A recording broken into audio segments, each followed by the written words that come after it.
কেউ টুকলি করে নকল করে নিজে স্ট্যান্ড হতে পারে? কতদিন টুকলি করবে, কতদিন নকল করবে?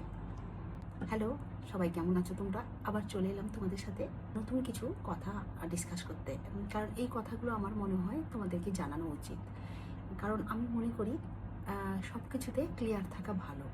সেটা তোমাদের লাইফস্টাইল ব্লগ বলো, আমাদের নিজেদের মধ্যে ফ্রেন্ডশিপে বলো, বা হাজব্যান্ড ওয়াইফ বলো, বা ভাই বোনের রিলেশন বলো, সব কিছুতে আমার মনে হয় ক্লিয়ার থাকলে সেই রিলেশনটা বা সেই জায়গাটা বা সেই সম্পর্কটা অনেক বেশি গ্রো করে, এবং সেটা সবার জন্য ভালো। কিছু কমেন্টসের আমি রিপ্লাই দেব। তো তাদের মধ্যে কিছু কিছু জন খুব নেগেটিভ কথা বলে। তো আমি তোমাদেরকে বুঝিয়ে পারি না যে এই ফেসবুক বলো, ইনস্টা বলো, ইউটিউব বলো, এটা সোশ্যাল মিডিয়াতে অত সহজে গ্রো করা যায় না। তার জন্য নিজেদের আলাদা কোয়ালিটি চাই, এবং তার জন্য পেশেন্স চাই, মানে হার্ড ওয়ার্ক চাই, যেটা কঠোর পরিশ্রম বলি আমরা। মানে সবটা মিলে কিন্তু একটা জায়গায় মানুষ দাঁড়াতে পারে। হঠাৎ করে কেউ মানে একাই হঠাৎ করে উপরে উঠে গেল, বা কাউকে নকল করে কেউ উপরে উঠে গেল, এটা কখনো সম্ভব নয়, কারোর জন্য এটা সম্ভব নয়, এটা আমি মনে করি। তোমরা অনেকে, সবার আগে আমি পজিটিভ কমেন্টটা বলি। একজন আমাকে লিখেছে, পিঙ্কি রয়, তুমি ভিডিওতে একটু জানাবে তো যে মিউজিক ইউজ করা ভালো না ভয়েস ওভার দেওয়া ভালো? ফেসবুকে ভিডিও আপলোড করার টাইম মেনটেন করতে হয় কি? এটা আমাকে কোশ্চেন করেছে। হ্যাঁ, ফেসবুকে একটা টাইম মেনটেন করে দিলে এটা ভালো হয়, মানে যে টাইমে দিচ্ছ সেই টাইমটা একটা মেনটেন করতে হয়, সেটা হলে ভালো, এটা একদম ঠিক কথা। আর একটা কথা কি বলো তো, ভয়েস ওভার তুমি দিতেই পারো, তুমি যদি রেগুলার কমফোর্টেবল ফিল করো ভয়েস ওভার দিতে, বা তোমার কাছে যে যদি মনে হয় ভয়েস ওভার দিতে কোনো কষ্ট নেই বা কোনো সমস্যা নেই, তাড়াতাড়ি দিয়ে দিলাম, হয়ে গেল, কমপ্লিট, ঠিক আছে, দিতেই পারো। কিন্তু ভয়েস ওভার দিতে গেলে তোমাকে একটা আগে থেকে ভাবতে হয়, আগে থেকে মানে দিয়ে তার উপরে তোমাকে কিছু বলতে হয়। তো সেটা সুন্দর করে বললে সেটা ভালো হয়।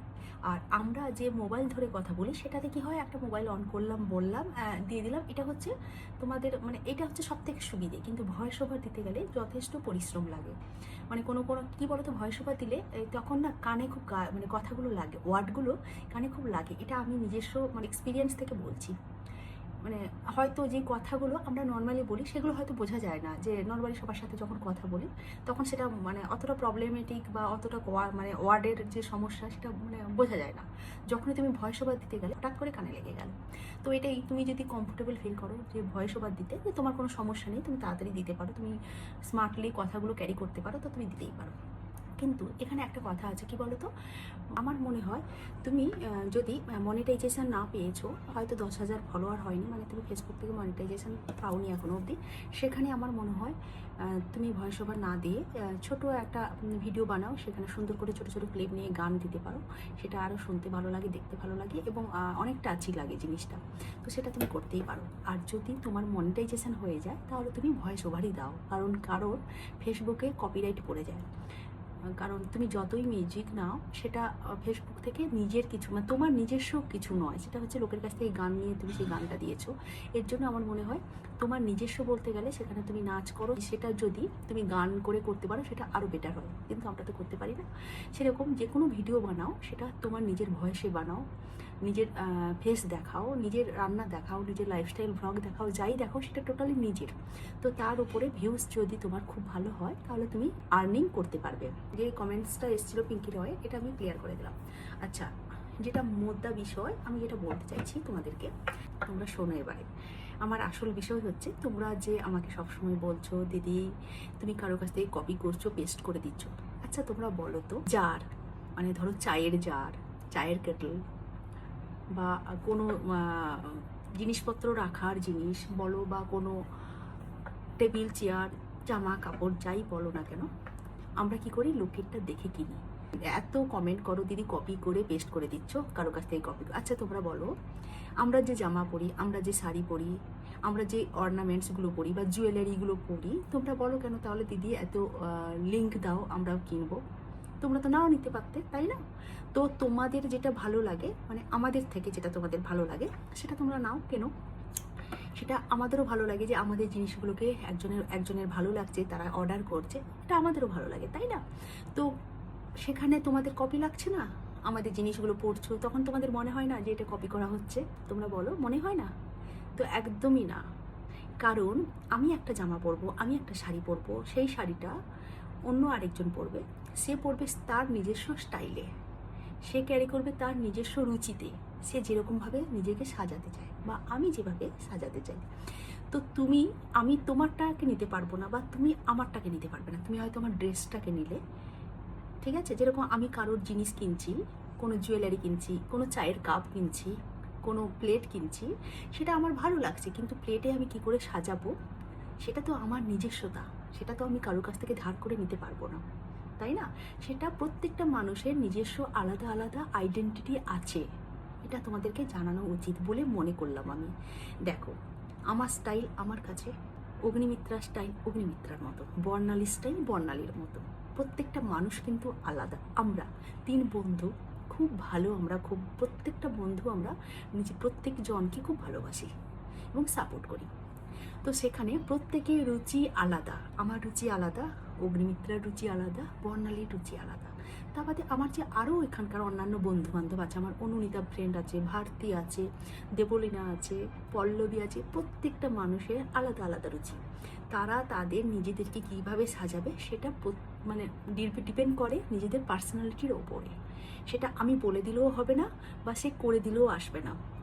এটা হলো কথা। মুদ্রা বিষয়ে আমি যেটা মেন বিষয়ে বলতে চাইছি, তোমরা যে বলছো দিদি কপি পেস্ট করে দিলে, আচ্ছা বলো, ফেসবুকে, ইনস্টাতে, ইউটিউবে কেউ কখনো কারোর কপি পেস্ট করে একটা জায়গায় দাঁড়াতে পারবে? কখনো পেরেছে? বলো তোমরা। কেউ টুকলি করে, নকল করে নিজে স্ট্যান্ড হতে পারে? কতদিন টুকলি করবে, কতদিন নকল করবে? বলো তোমরা, কেউ পারে? আমি হয়তো তার জিনিসটা ভালো লেগেছে, আমি তার কাছ থেকে কিনেছি বা দেখেছি এই জিনিসটা, কিন্তু আমার স্টাইল আলাদা, আমার রুচি আলাদা, আমার পার্সোনালিটি আলাদা। প্রত্যেকটা মানুষের পার্সোনালিটি আলাদা। তো কেউ কারোর জিনিস কপি পেস্ট করে দেখাতে পারে না। আমরা কখনো কি কপি করে, টুকলি করে পরীক্ষাতে এক্সামে ফার্স্ট হতে পেরেছি? কেউ কখনো পারে? কেউ কখনো পারে না। প্রত্যেকটা মানুষের লেখার স্টাইল আলাদা, প্রত্যেকটা মানুষের বলার স্টাইল আলাদা, প্রত্যেকটা মানুষের ভাবার স্টাইল আলাদা। তো জিনিসগুলো এটাই। তো আমরা যে শাড়ি পরি, কারোর দেখে ভালো লাগলো, আচ্ছা এই শাড়িটা আমি কিনতেই পারি। তো সেই শাড়িটা যখন আমি পরছি, আমাকে কিন্তু ওর মতো লাগবে না, কারণ আমার পার্সোনালিটির সাথে ওর যাবে না। ওই শাড়িটা ও যেভাবে পরেছে, আমার পরলেও আমাকে ওর মতন ভালো লাগবে না, বা ওকে আমার মতন ভালো লাগবে না। ওর ভালো লাগাটা আলাদা, আমার ভালো লাগাটা আলাদা। প্রত্যেকটা মানুষের আলাদা আইডেন্টিটি আছে আমি মনে করি। তো তোমরা বোকা বোকা মতন এই ধরনের কমেন্টস করো না, তাতে কি হয় বলো তো, আমার হাসি পায়।